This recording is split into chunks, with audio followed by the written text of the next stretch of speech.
Hello friends, myself Sarath బాబు advocate. మే 7 ఈరోజు భారతదేశ చరిత్రలో మర్చిపోలేని రోజు. ఆపరేషన్ సింధూర్ ఏప్రిల్ 22 దాడులకి, టూరిస్టుల మీద అకారణంగా చేసిన ఉగ్రవాద దాడులకి భారతదేశం సగౌరవంగా సమాధానం చెప్పింది. ఆపరేషన్ సింధూర్ కేవలం కాశ్మీర్లో టూరిజం అని డెవలప్మెంట్ అవ్వకుండా భారతదేశము జనాభాని భయభ్రాంతులు చేయడానికి ఇంచుమించు 26 మందిని అకారణంగా కాల్చివేశారు.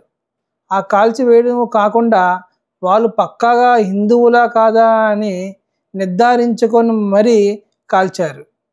పక్కనే ఒక భర్తలు ఒక భార్యలు పక్కనే ఉన్న వేడుకున్న ఎక్కడ జాలి లేకుండా దారుణంగా కాల్చి చంపారు.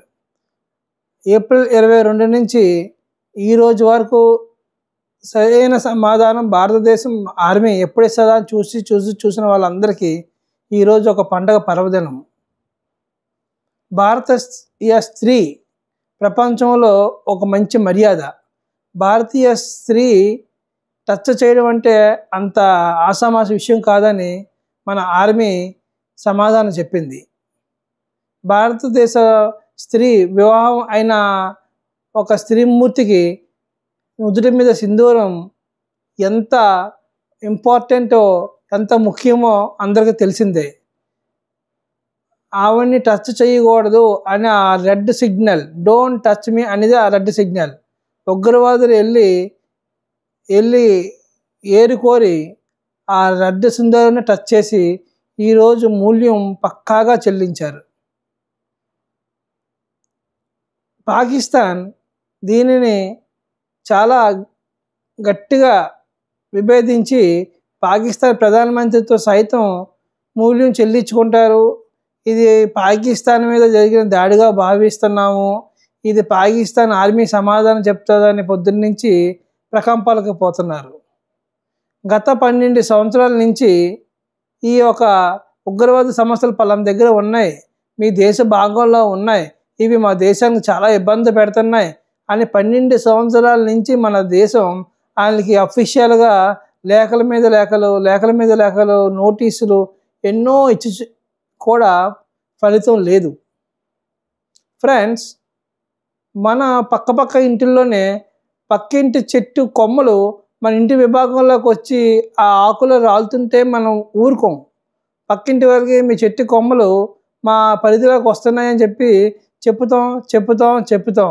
వాళ్ళు ఏదైనా జాగ్రత్తలు తీసుకోకపోతే మన కొమ్మలు మన వైపు వచ్చిన కొమ్మలు నరికేస్తాం. అది మన భూమి పరిధిలో ఉండి నరుకుతాం. ప్రజెంట్ భారత ఆర్మీ కూడా అదే చేసింది.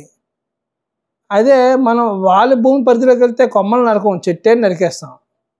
పాకిస్తాన్ ఇది బాగా గుర్తుపెట్టుకోవాలి. పైగా ఏ ఒక్క దేశమైనా బెయిల్అవుట్ అయితే అది ఆల్మోస్ట్ దివాలా తీసేసిందని అర్థం. అలాంటిది పాకిస్తాన్ 23 సార్లు దాదాపు బెయిల్అవుట్ అయ్యింది. IMF ప్రతిసారి కండిషనల్గా పాకిస్తాన్ ఆదుకోవడమే. ఇలాంటి 23 సార్లు బెయిల్అవుట్ అయిన కంట్రీ యుద్ధానికి కాలు తవ్వుతుందంటే అది మిగతా దేశాలందరికీ హాస్యాస్పదంగా కనిపిస్తుంది. ఈరోజు ఇండియన్ ఆర్మీ వాడిన యుద్ధ విమానాలు రఫేల్ యుద్ధ విమానాలు. గాలి వేగంలో శబ్దం లేకుండా టార్గెట్ని దూచుకెళ్ళిపోయే సత్తా ఉన్న విమానాలు రఫేల్ యుద్ధ విమానాలు. ఇవి భారతదేశం ఫ్రాన్స్ దేశం నుంచి ఒకప్పుడు కొనడం జరిగింది. భారతదేశం ఒక టెక్నాలజీ, డిఫెన్స్ టెక్నాలజీ మొత్తం లైన్ ఆఫ్ కంట్రోల్ బోర్డర్ చుట్టూ జామాలు పెట్టడం జరిగింది.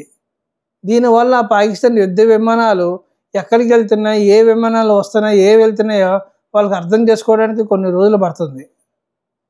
కనుక పాకిస్తాన్ దగ్గర ఉన్న F-16 విమానాలు ఈ బోర్డర్ నుంచి భయపడి అవతల ఆఫ్ఘనిస్తాన్ బోర్డర్కి సేఫెస్ట్ ప్లేస్కి వాళ్ళు తీసుకెళ్ళిపోయి దాచుకోవడమే దీనికి ఒక పెద్ద ఉదాహరణ. వాళ్ళు ఉన్న F-16 విమానాలు దాచుకొని కాపాడుకున్న పరిస్థితుల్లో ఉన్నప్పుడు వాళ్ళ జనాభాలను ఏం కాపాడుతారు? వాళ్ళ జనాభాకు ఏ సమాధానం చెప్తారు?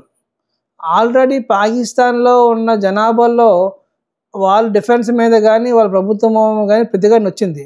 తప్పులు మీరు చేస్తుంటే శిక్షలు మేము అనుభవించాలా? అసలు లా అండ్ ఆర్డర్ మీరు పాటించారా అసలు అని పాకిస్తాన్ పోలీస్కి పాకిస్తాన్ ఆర్మీకి మొన్న పెద్ద ఘర్షణ అవడం మనం అందరూ చూసాం. పాకిస్తాన్ ఆర్మీ మీద గన్ను గురిపెట్టి మీకు ఇక్కడ ఏడి పని go and do in Kashmir border అని వాళ్ళకి అక్కడ గట్టిగా సమాధానం చెప్పి ప్రొటెస్ట్ చేశారు. పాకిస్తాన్లో ఇంటర్నల్ డిస్టర్బెన్స్ చాలా ఉంది. ఇలాంటి సమయంలో అమెరికా లాంటి దేశాలు మిగతా దేశాలు చెప్పినట్లుగా స్టేటస్ కో పాటిస్తూ పాకిస్తాన్ చాలా కాముగా మౌనంగా ఉండడం మంచిది. ఎందుకంటే పాకిస్తాన్ 1950 నుంచి ఈ రోజు దాకా ఇండియా నుంచి టెర్రరిస్టులు వచ్చి మా దేశాన్ని పాడు చేస్తున్నారని ఏ రోజు కనీసం ఒక మాట కూడా ఒక కంప్లైంట్ కూడా ఇవ్వలేకపోయింది. కానీ భారతదేశం ప్రతి నెల పాకిస్తాన్ టెర్రరిస్టుల కోసం ఇస్తున్నాం. మనం పాకిస్తాన్ ఆర్మీని ఏమీ చేయలేదు, పాకిస్తాన్ పౌరులని ఏమీ చేయలేదు. పాకిస్తాన్ ఉగ్రవాదులకి ఉగ్ర నరసింహ అవతారం ఈరోజు చూపించాం.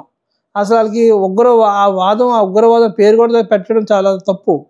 వాళ్ళకి ఇంకో పేరు పెట్టాల్సింది కింద కోరుకుంటూ అంతవరకు మన సింధూరాన్ని టచ్ చేశారు కాబట్టి వాళ్ళు ప్రజెంట్ ఏమి చేయలేరు. పాకిస్తాన్ శ్రీమూర్తుల ద్వారా అడిగి ఆ గొరకాలు కప్పుకొని దాక్కుంటే మంచిది. Thank you.